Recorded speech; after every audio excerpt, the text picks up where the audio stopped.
So before we start with any of the concepts, I kind of want to just go over a way you should go about these videos if you're watching them from my online courses or at home. So I've basically designed the videos so I'm not having to write every little nitpicky thing down. Otherwise, that video would probably be about 45 minutes to equate to a full lecture. And I know that's a lot to watch at home.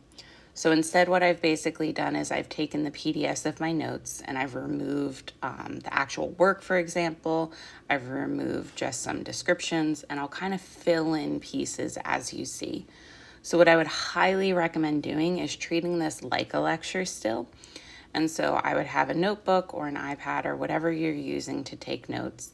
And I would pause, and after I write something or before we start a problem, you sit there and write the whole problem down yourself. So this way you're able to digest and absorb everything, and you have that set of notes for yourself too. So it's going to help you in the long run, just so you're basically taking a full lecture. But again, so you might have to pause frequently to be able to write everything down, because you can see just from this first page, I've kind of just taken little bits and pieces out of the notes. So I'm not writing every little itty bitty thing down, okay?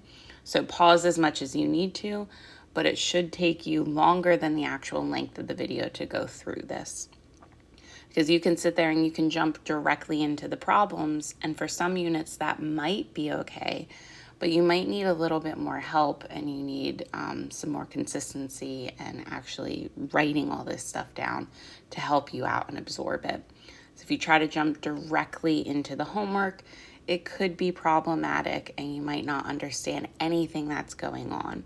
And the Help Me Solve This feature is great, but it doesn't give you everything you need like a lecture does, okay? So the way this course is set up is we have basically distinct units.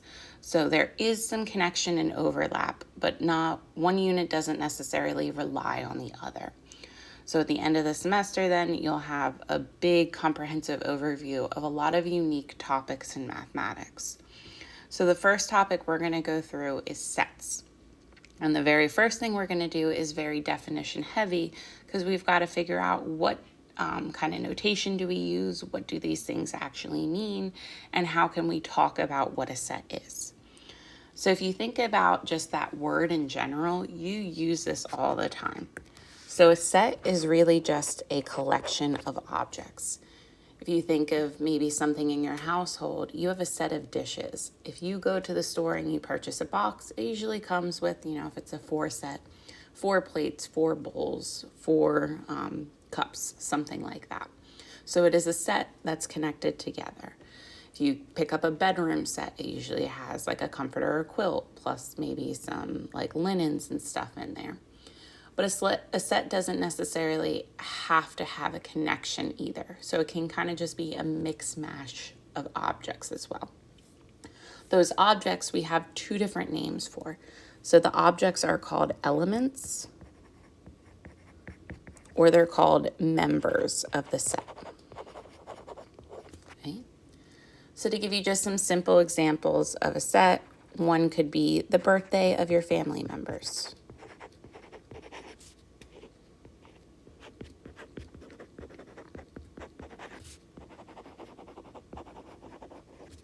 In this case, that set would just be a list of days. Okay. Another possibility is NFL teams. In that case, there are 32 different teams that would make up this set. Okay. Now, the problem is when we talk about a set in real life, there's a potential that it's not something called well-defined, and we want this characteristic to happen. So we say a set is well-defined if the elements are clearly determined regardless of the person creating the set. Now, you may not know all of the elements that are in there, but there is an objective way to determine if it is or not. You might have to look it up. So to give you just a few examples, if we think of a well-defined set, one possibility could be the list of holidays. You could Google that. you would know if something is considered a holiday or not. Another possibility is the Olympic cities. Again, I can't name every single Olympic city. I can name a couple, but I definitely would be able to find this list no matter what. Okay? When we talk about something that's not well defined, again, this is something that would vary from person to person. So I want something that is set in stone. Every single person should be able to come up with the same list. So if I think of something that's not well defined, maybe I have the best movies. Okay. What I consider to be the best movies, you might not. So that's something that would vary from person to person. Same thing if I do something like the best foods. We all have very different taste buds. My favorite foods could be vastly different than yours. So these are more what we call subjective, okay? This is what I don't want to happen with a set. I need it to be well defined, so everything is set in stone regardless of the person. So ultimately, when something is subjective,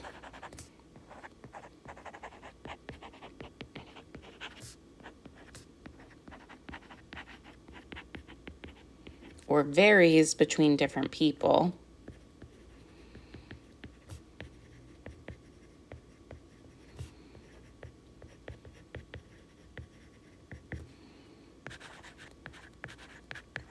it won't be well defined.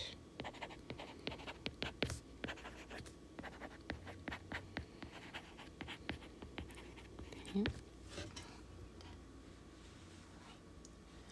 So when we have a set that is well defined, we're going to have ultimately 3 different notations as to what this set could be written as. So the very first type of notation is going to be description form.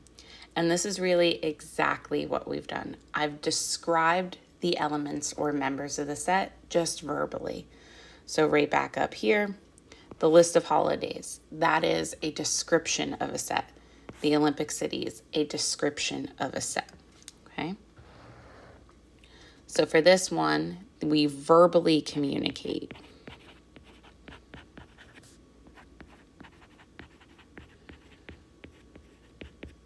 The elements of a set.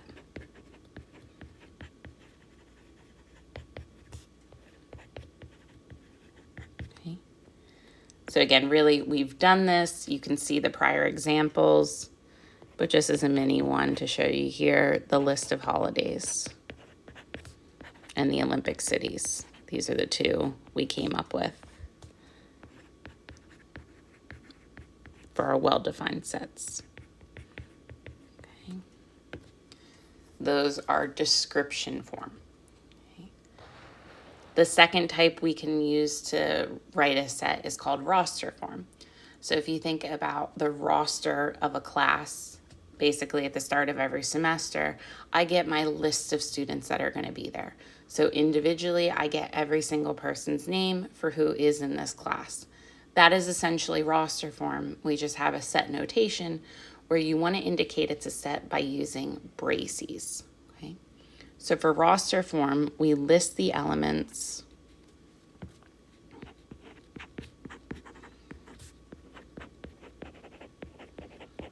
inside a set of braces.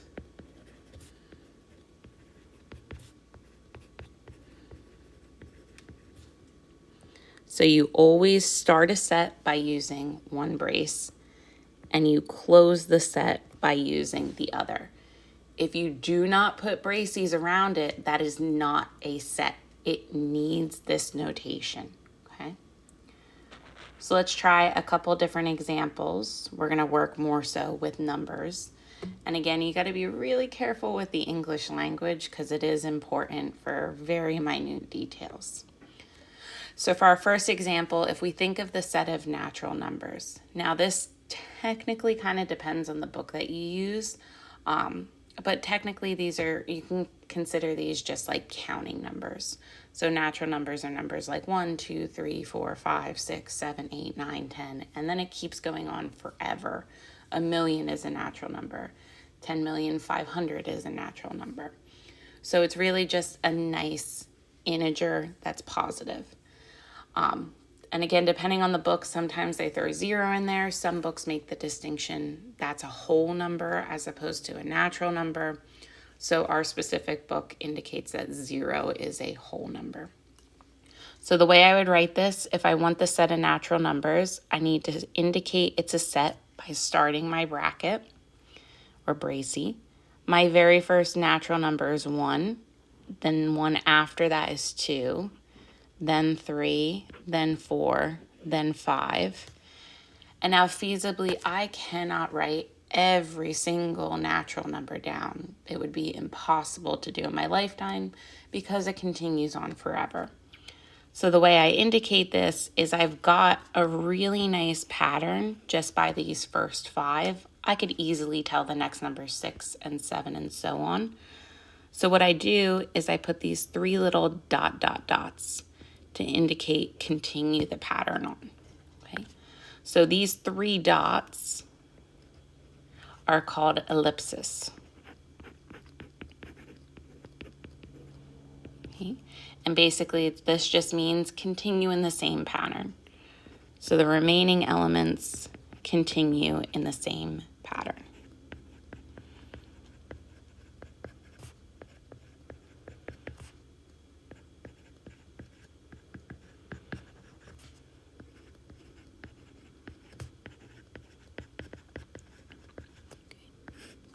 So if you have a very large set, you just use these dots to say continue.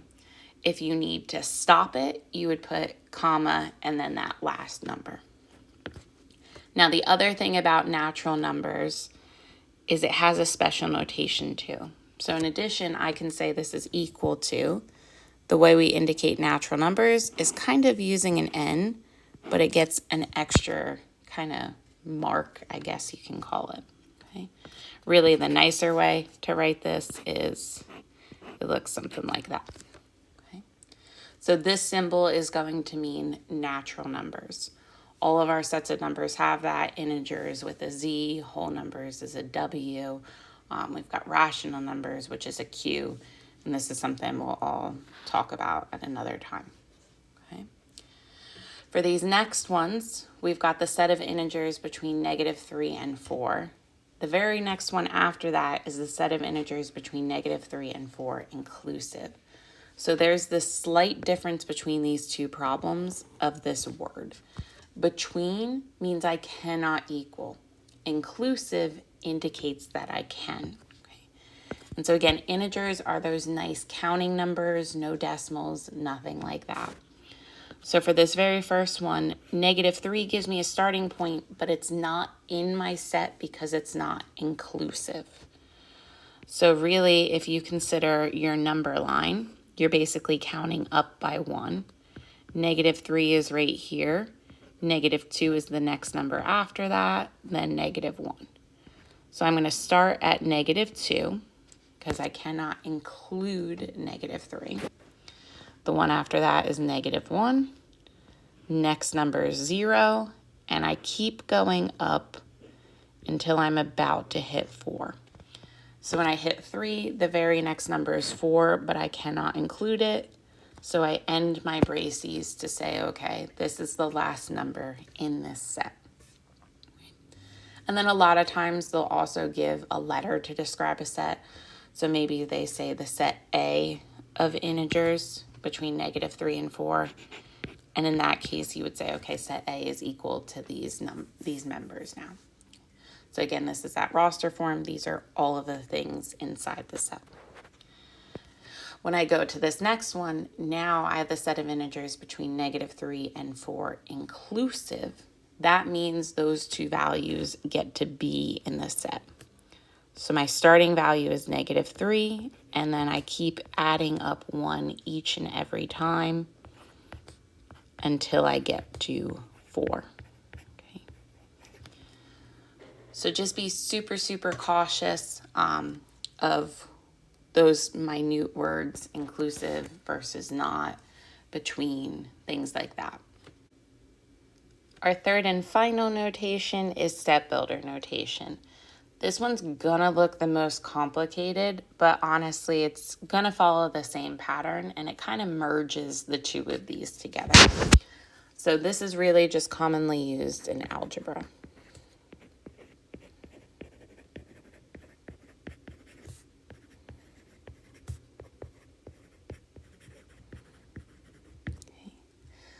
So what I'm going to do is I'm going to give you the set builder notation, and then I'm going to dissect it piece by piece.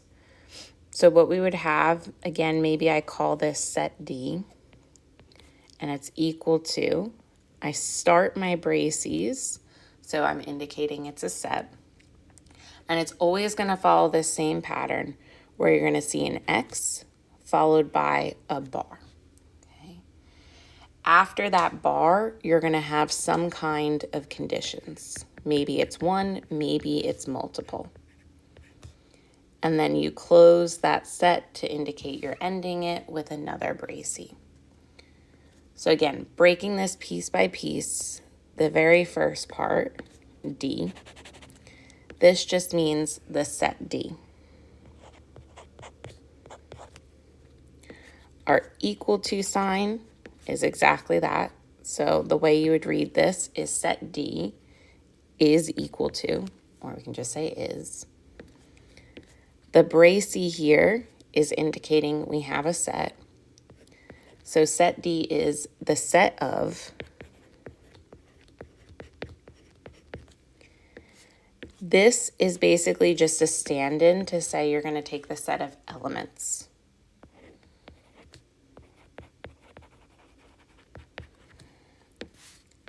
The bar means such that.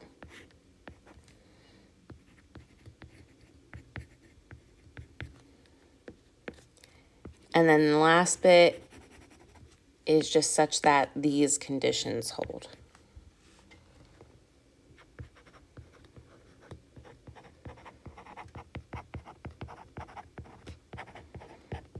Okay. So really it just gives you the conditions so that X has to meet to be a member of this set. So the way you would read this is set D is equal to the set of elements X such that these conditions hold. Okay. So we'll do some examples with this where we're going to have some sets in set builder notation, and then we'll put it in roster form and description and vice versa. But before we do that, I just want to go over some other symbols. So in addition to say something is an element of or is a member of, we do have a special notation. So if I kind of go back here, I know -2 is a member of this set. So if I want to write that, I have a special symbol. Okay. So the symbol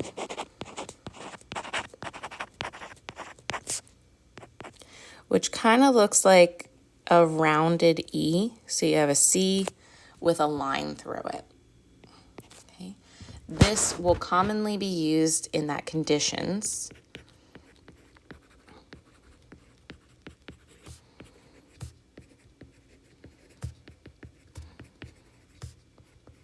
Of that set builder notation. And it just means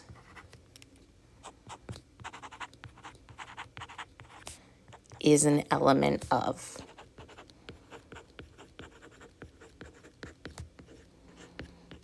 Or a member of. Okay. To show you what I mean, we've got this set D here, winter, spring, fall, and summer. What I can say is winter is definitely an element of D.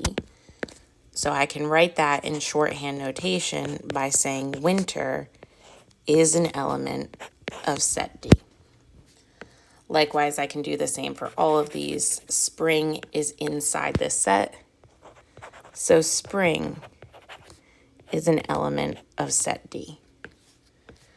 Fall is an element of set D. And likewise, summer is an element of set D.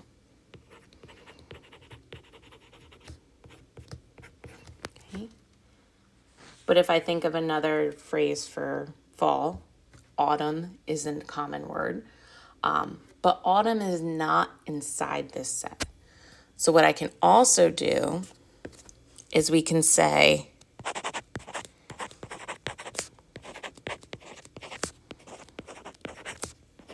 autumn is not by just putting a slash through it, an element of set D, to say it's not in the set.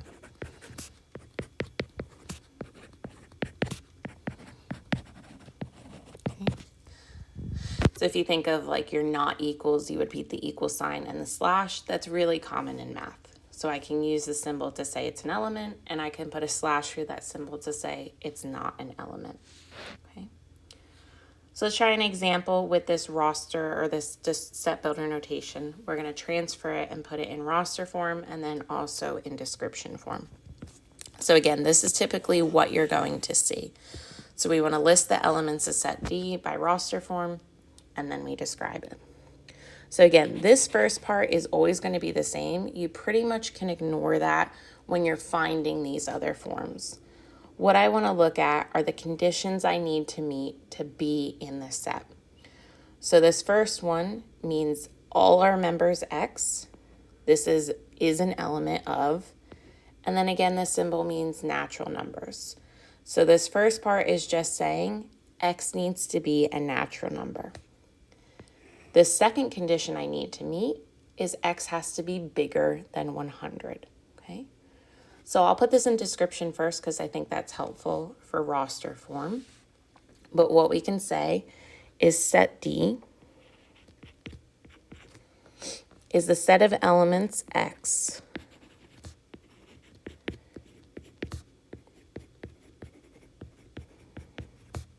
such that X is a natural number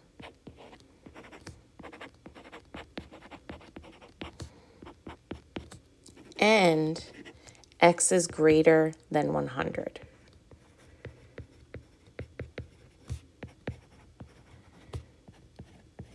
Okay. And again, just breaking that down piece by piece. So set D is the set of, this part is saying elements X. The bar means such that. This first condition needs to hold, that is, X is a natural number. And then the second condition is X is greater than 100. So everything just breaks down to a phrase. So if you think about those specific elements to now put this in roster form, I want nice counting numbers. They have to be bigger than 100. So the very next one after that is 101. And I don't want to put the ... yet. I need to give a pattern. So always give at least 3 just so the pattern is clear. So the number after that would be 102, then 103. And now I've got that clear indication of a pattern. So I put my ... and then I end with that bracy. Okay. All right. So now that we've got working from set builder to the other forms, let's try, given something in roster form, we're going to put it in set builder notation. So for this very first one, we've got set A has Mercury, Venus, Earth, Mars, Jupiter, Uranus, Neptune. And I forgot Saturn to say Saturn. So if you think about this collection, these are just planets inside of our solar system. So the way I would put this in set builder notation is I still say A is equal to, I start my set with my brace. This first part again does not change. It's just that replacement for X, or replacement for saying it's an element of. And now I put my conditions on the variable X. So my condition is that X is a planet in Earth's solar system.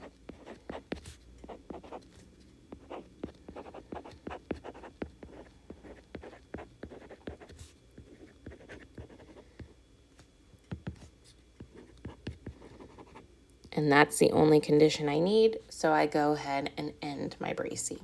It's unfortunately Pluto, not a planet anymore. Okay. For set B, same thing. I've got 1, 2, 3, 4, dot, dot, dot. I stop at 40, okay, 45. So in this case, again, I don't continue the pattern forever. I have this ending point, but it would be awful to have to write all of the numbers between 4 and 45. I don't want to do that.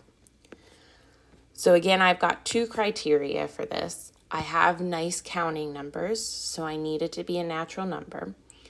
And then I also have just a set range. So to put this in set builder notation, I still put the same starting bit. I put my brace to indicate it's a set. I put my X, and then I put my bar.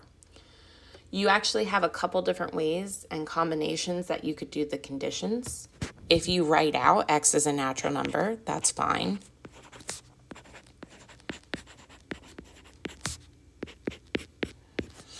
You can do that. The other thing you could do, I'll kind of just show you both simultaneously, is you can shorthand this by saying X is an element of the natural numbers. So either one of those for the first spot is good. The second spot, I now need to give that range that it's stuck between. So you could say you start at 1 and you could equal it. So 1 is the lowest value. And then the biggest value on X is 45. Okay. One way to do it. If you don't want to use the equals, well, then I have to do one value below it. So below 1 is 0. And then right after 45 is 46. Okay. And then really you can do a couple different things. You could say 0 is less than X is less than or equal to 45. And again, you can do any combination of these. All of them are good, okay? So now that we've got a little bit of a hand on these different notations, really the last bit of this is just going to be definitions, okay? So if you look at some of these sets, like this last one, we had that ending point. But if I go back up a little bit here, this dot, dot, dot continues on forever and there's no end. There's a difference between these two types of sets. So if I stop and I have a set number of elements, in that case, we say the set is finite. So a set is said to be finite if it contains no elements or the number of elements is a natural number. Basically means it doesn't continue on forever. If a set is not finite, it is said to be infinite. So the dot, dot, dots going on forever mean infinite. Right? Now the other thing, I could describe a lot of sets a lot of different ways. You can see that really just from here. I have a bunch of combinations that I could do, but no matter what, it results in the exact same set. If that happens, we say set A is equal to set B if and only if A and B contain exactly the same elements. So to give you just kind of a quick example, is set A contains the letters A, B, C. And set B contains the letters C, A, B. All I've done is reorder it. I have not changed any of the elements at all. So what I can say is these two are indeed equal to each other. So equal is very, very strong. There is another topic though that's called equivalent, but in order to be able to talk like that, about that, I need to define another vocab word. So the cardinal number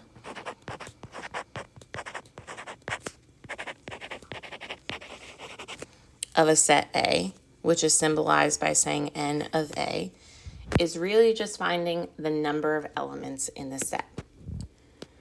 So in this last example, if I say A is A, B, and C, then the number of elements in set A is 3. 3 things inside of here. Okay. So equal means they're exactly the same. But if they have the same number of elements, we say set A is equivalent to set B. Okay? So equivalent is kind of weaker. There's just the same number inside each of them.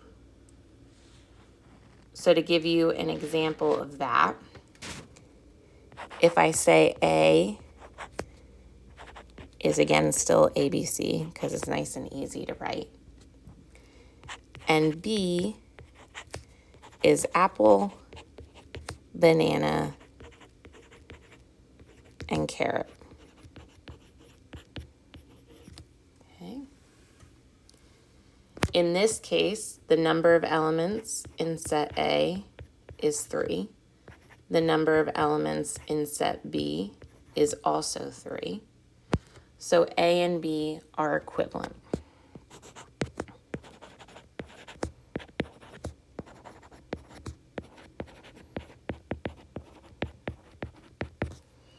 But they are not equal. Okay. The reason this is important is because it can create something called a one-to-one correspondence, which we're not really going to focus on. But basically, I can pair up. So A and apple, B and banana, C and carrot. They get paired up together, which is really helpful for us. Okay. And then these last two little pieces are, again, just more definitions. So something that's really important for us is, what if a set has nothing inside of it? Because that's possible. Like if I consider the set of people that have gone to Pluto, no one's done that, but it's still a set. So the set that contains no elements is called the empty set because it's empty. Or you might also hear it referred to as the null set because null means nothing. So we have two ways to symbolize this. You can just indicate braces with nothing inside of it because it's a set, but there's nothing, empty. But the more common way, which is what I like to use, is a 0 with a slash through it. Okay.